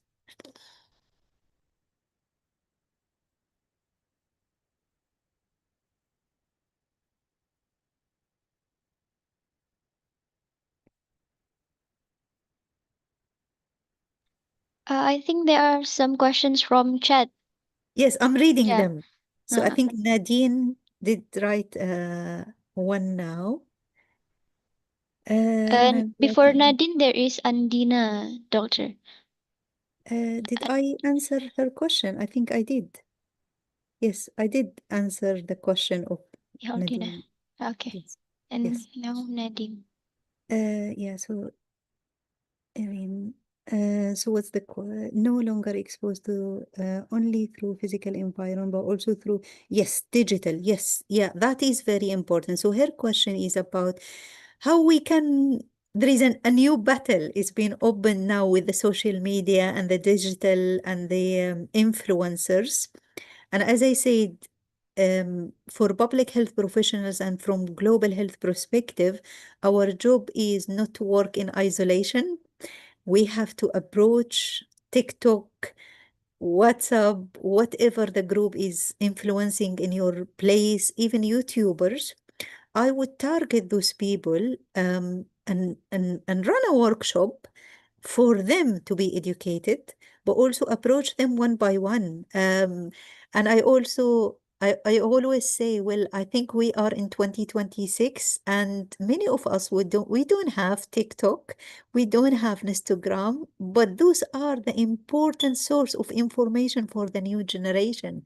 So if I claim I would like to enhance the health and quality of life of adolescent, I should have a TikTok account, but it just consume a lot of time. So I am relying on you guys. You are younger, way younger than me. And I think what I would say is the main message from this workshop or lesson is, this is the message for you. You are much better than us You are younger than us. Use your TikTok to be the alternative voice of post some, don't post an article, but maybe learn how to do this interesting video that would highlight the harmful aspect of the e-cigarette and the vaping, and it's a battle. If we don't enter that battle of TikTok and YouTube, it will be left for those who are promoting it. So I agree, this is important skills that I think we need to teach our public health professionals. And then we have also another question from Nadine. Oh no, sorry. That's the question from Andina. Yes, Andina. Yes, we talked about the social media. Implemented. Yes, tobacco taxation. Tobacco taxation is a big challenge, and many countries they do it just for ticking the box, and it's a shame that Egypt, for example, is a typical example of a country. We did increase in Egypt, the tobacco taxation is being doubled. So in the past, it used to cost you 5B to buy a cigarette. Now it costs you the double, 10B. But 10B is still affordable. It's still cheap. But when you see the Minister of Health talking about how Egypt have increased the price by 50%, I say, well, but it's still cheap. So it's not about ticking the box. And I think it's the problem is if the global call is to say every country need to increase the taxation. Increase it to what extent? If they increase it by 50%, but it's still cheap, that's not achievable. So again, for public health professional, I would like you to be critical and then go to the market, go to and see on the road. Can people afford it? Ask people how much they put in terms of monthly budget. So if we stay in our offices, that's not for public health professionals. But if you go on the road and ask people and understand, then next time when I'm calling for raising taxation, and this is something we are trying to push for, we have to make it unaffordable. But then you have the fighting from the tobacco companies who want to sell because that's the source of income. So for example, in Egypt, most of the tobacco that people use is actually owned by the government. So am I telling the government reduce the national income because I want to prevent cigarette? They say this is not realistic, Mariam. Egypt is a poor country. And if we close all the tobacco companies, we are losing great source of income. So again, find the alternatives, work with the politician of why we have to stay years raising money from tobacco. Is there anything else we could sell? Are we good in anything else? Does that make sense? So again, think about the more you understand the determinant and the context, the more better you will be able to propose something that will be acceptable, not theoretical. Copy and paste doesn't work because if I go back to them and say, well, England, for example, have increased the tobacco taxation and they make it the minimum is 30 pounds. They would say nobody is going to buy cigarette and that will collapse the economy of the country. Does that make sense? Copy and paste doesn't work. I think that's the main message I would say here. So we need to work with the society, work with them, not tell them what to do. Sit with them and work with them. What might work in your opinion might not work in their opinion. But if they came up with the solution, they will push for the change. I think that's my main message. Thank you, Kinashi. Yes, we talked about this economy and politics, and that's why I say if you want to work in the tobacco control, you have to, I always tell my student, you need to take out your clinical hat and put the public health hat on. And what I mean by the public health hat on is I am not a medical doctor. I forgot I'm a medical doctor. I would stop treating cases. I would work with whoever is influencing the change in the society. If my society is a religious society, I cannot do any change without working with the religious leaders. I would work with the market. I would work with schools. I would work with hospitals. I would work with the politician, with the parliament, with the influencer, with the social media, with the YouTubers.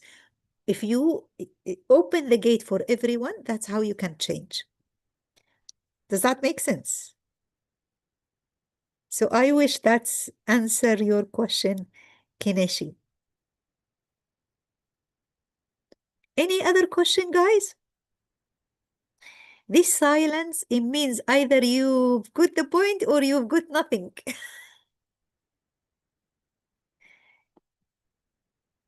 So any reaction? I thought you are much better than me. Give me thumb up or any positive reaction or open the mic and say something. Yes, thank you so much, Sumaya. Maybe I would like to share of Yes, the please.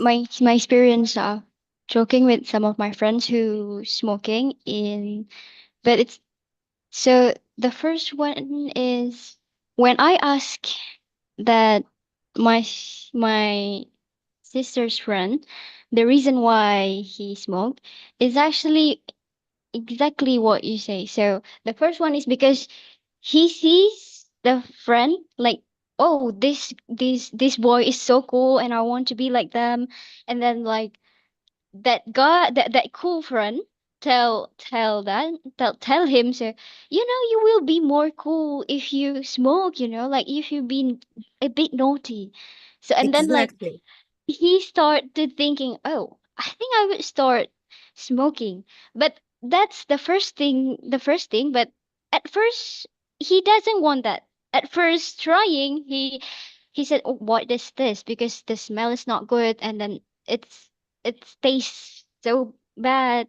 But Excellent. it's in the first, but then the second try and the third and then the third and then the fourth, and then he started to addicted. And Exactly. while he said that he wanted to stop, and he said to me that it's really hard because first I want to relieve the stress, but the misbelief, the misconceptions of by smoking Excellent. you can relieve stress. And then the second is, so he said every time he finish eating meal, lunch or breakfast or dinner, he said the his tongue like feels bitter and he need to smoke. So Exactly. it makes him hard to stop. And then the second front is say just exactly in the school. So I cannot think right.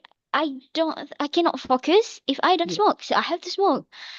So like Yes. I'm wondering how to make them stop. Like they're actually aware of that. They're actually Yes. aware of the dangers of smoking. They know it's Yeah. bad for So their they health. don't And need knowledge. They don't need yeah, they knowledge. don't know That's that, right? exactly, Ah, exactly. So I think that's, thank you very much for sharing that. mm, That's very important. And it reminded me with a very important component that if we would like to prevent, we have to think about help those who want to quit. Quitting and smoking cessation is very important, but the countries are doing very little in terms of quitting. So those we assume that just if you start smoking, there is no way back. There is a way back, but it has to be in everywhere, in school, in hospitals. How many people, I would like you to go and check, how many people are trained in Malaysia, doctors are trained to help those who are smoking to quit smoking. Unfortunately, this is not something medical schools they focus on, not only in Malaysia, in all the countries. So in Egypt, we do have very highly qualified chest doctors, but only few, two in the country, are trained to help those who smoke to quit smoking. That is a shame. So I would start pushing the new generation of medical students. Why don't you focus on this? Run your clinic and make your clinic only for those who want to quit smoking and include everyone. That is very important component that we are missing. And then the other thing I always say, and I did use it myself with my son, many children who start smoking is they are curious to try it. If we don't allow them to try it in front of our eyes, they're gonna try it hidden. So I would encourage, and sometimes people think that is out of the box. Yes, it's a out of box intervention. I would encourage teachers to say, if you are really curious to try smoking, can you try it in front of me? And then we have a discussion about it. Does it really feel as if you thought about it? Many children, if we have that conversation with them in the first time they try it, they will not go that journey again because they think, oh, he seems to be cool, but his lung is being destroyed by this. And now maybe he's acting. But what you see is not actually what he feels. But if he tried it in front of me, and then I say, oh, how did you feel? Was it really cool? He said, there is no difference. I just see smoke coming from my lung. But did you feel it's coughing? Yes, it's coughing. How did you feel about your throat? It's allergic. It's dry. And if we have that discussion in the first or the second or the third time they try it, many of them, they never try it again. But the problem is we make it difficult for them. We say, it's a shame, don't try it. And they try it with their friends and their friends don't tell them the truth. And I think the school should be brave enough to be open and say to the kids, if you haven't tried the VIP, try it in front of us and let's talk about it. When they talk about it, then they might quit themselves. Let's say it's not as interesting as I thought.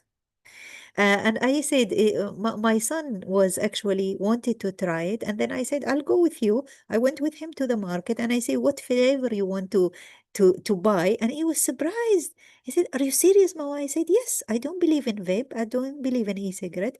But if you don't try it in front of me and we have this conversation, you might be in the wrong path. He tried it and we had a conversation and thanks God he never tried it again. So far, we never know. But I mean, we need to be open with them. Don't let them to try it with no support. So, but thank you. That's very important and it's very realistic. That's the reality. So again, be open. Understand that this is the situation. Banning it all, top-down approach doesn't work with the adolescent. We need to work with them.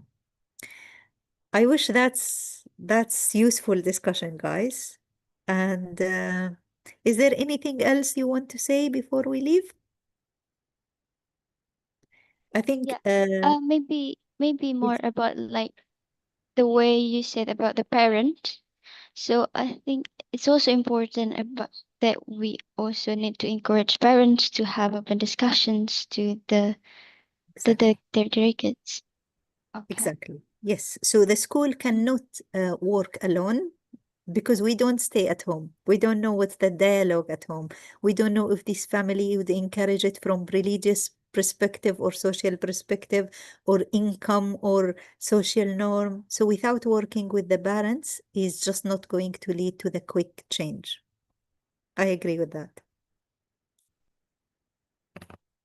Anybody else?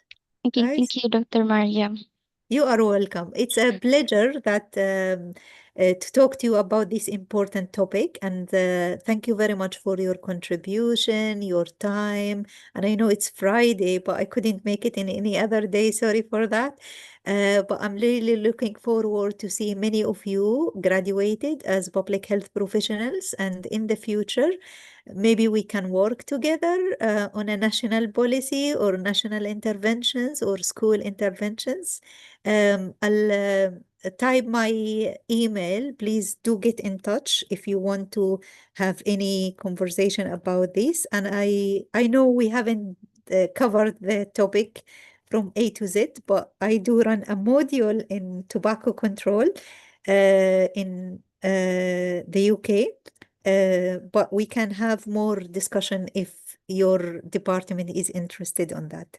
Thank you very much for your time. Yeah, Dr. Mariam, because the time it's already like it's past 10 here.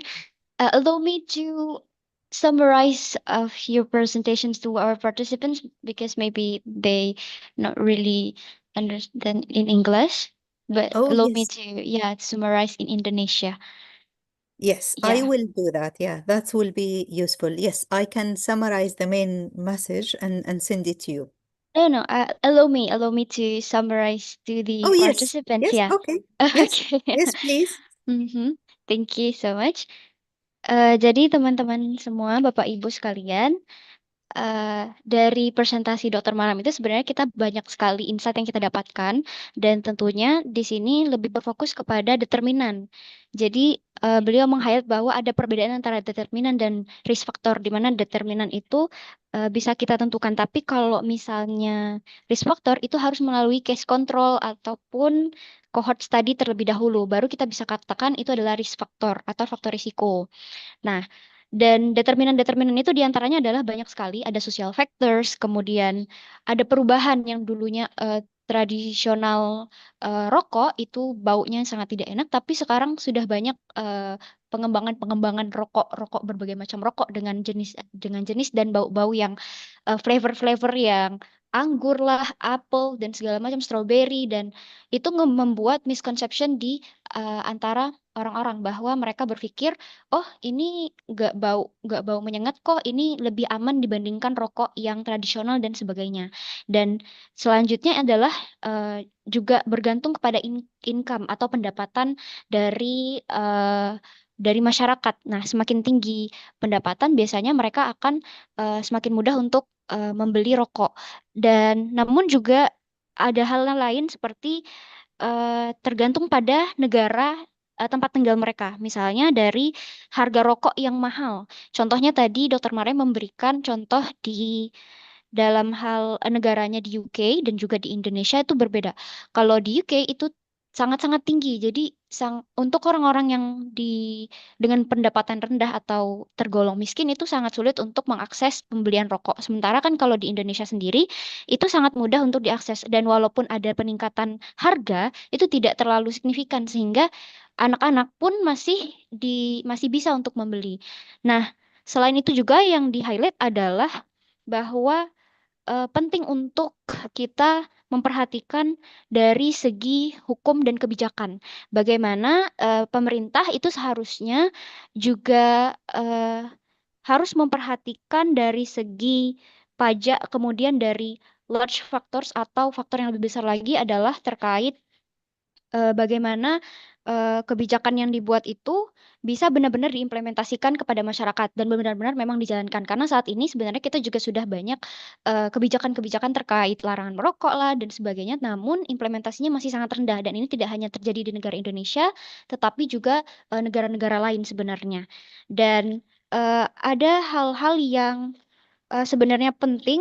Yang pertama dari framework behavioral change itu adalah dari knowledge, dari behavioral factors dari individunya, dari bagaimana individu ini mendapatkan pengetahuan dan ataupun awareness terkait pentingnya untuk menjauhi rokok ataupun penting untuk mengetahui bahaya rokok ini dalam jangka waktu yang panjang.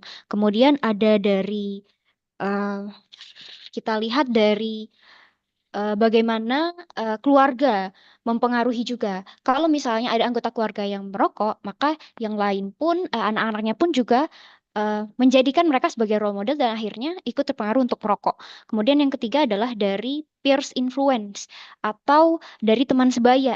Yang tadi dikatakan adalah bahwa teman sebaya itu sangat mempengaruhi ketika kita mengatakan bahwa oh kamu akan keren kalau kamu merokok. Tapi sebenarnya kan itu adalah misconception di mana ketika teman kita berkata seperti itu dan kemudian akhirnya kita mencoba.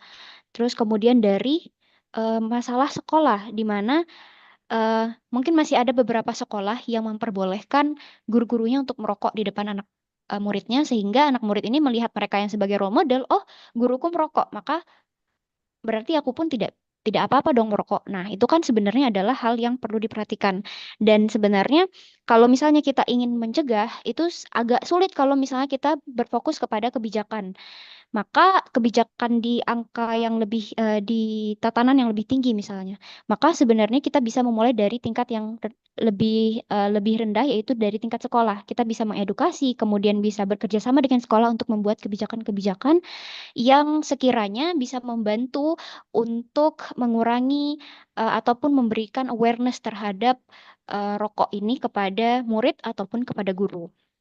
Dan Dan penting untuk kita ketahui bahwa ketika kita berpikir sebagai public health professionals, itu penting untuk kita melihat dari angka, kemudian angka kasusnya atau prevalensi, kemudian dilihat dari gender, dan juga dilihat dari umur. Nah, dari sini kita diharapkan bisa melakukan atau mengimplementasikan intervensi dengan sesuai dengan uh, angka angka daripada gender, apakah itu lebih tinggi di laki-laki atau apa itu lebih rendah di perempuan, kemudian dari umur.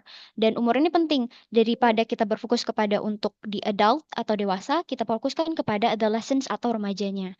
Dan lebih fokus lagi kepada remaja yang belum merokok, belum pernah mencoba rokok, sehingga jangan sampai mereka mencoba rokok ini. Nah, itu sebenarnya tugas kita. Dan apalagi tadi sebenarnya sempat Dokter Maria menyampaikan bahwa menjawab pertanyaan, kita lah ini generasi-generasi muda yang harus bisa sebenarnya menginfluence dari TikTok, sosial media, TikTok, Instagram. Nah, kita lah karena generasi-generasi sebelum kita kan tidak terlalu mengakses TikTok, sosial media lain. Nah, kita lah sebagai generasi-generasi muda yang seharusnya lebih lebih proaktif dalam hal menginfluence atau mempengaruhi mereka atau mempromosikan atau gaining awareness terhadap mereka untuk masalah rokok ini. Uh, Mungkin ya maybe that's all how I summarize to the Thank you. participants. Thank you Yeah. so much. I can tell you covered the social media, and I'm Yeah. trying to get how many similar words between your language and English. But thank you very much for doing that, and thank you very much everyone for attending. Thanks for being patient and stay until now. And it was really a pleasure talking to you about this topic. And all the best in your masters, and we'll see you in any opportunity. Thank you so much. Thank you so much, Thank Dr. you. Mariam Bebre. Yeah, we Thank are you so very much. happy. Thank We you, are Martha. yeah, presentation is very nice. Thank you Yeah. so much. I'm I'm sorry really my happy. picture No, don't cannot worry. be seen. Don't worry. It's okay. Thanks for accepting me to have this on Friday. I know it's not convenient for everyone, but it's just my time is really difficult. But thank you, Professor Martha. Yeah, thank you, Dr. Mariam. Thank you so much. And if in the future, if your student needs more discussion of that, I'll be very happy to provide that. Yeah, thank you. Thank you so Yeah, much. very much. Thank you. Thank you. And all the best. Bye. Bye, guys. Bye. Yeah, Bye. bye. Bye.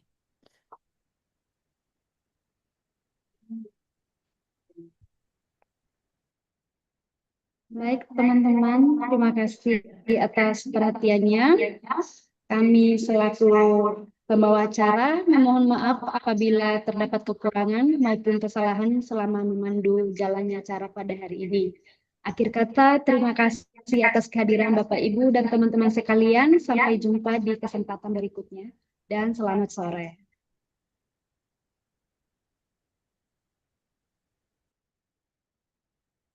Yeah, that's a problem. Terima kasih.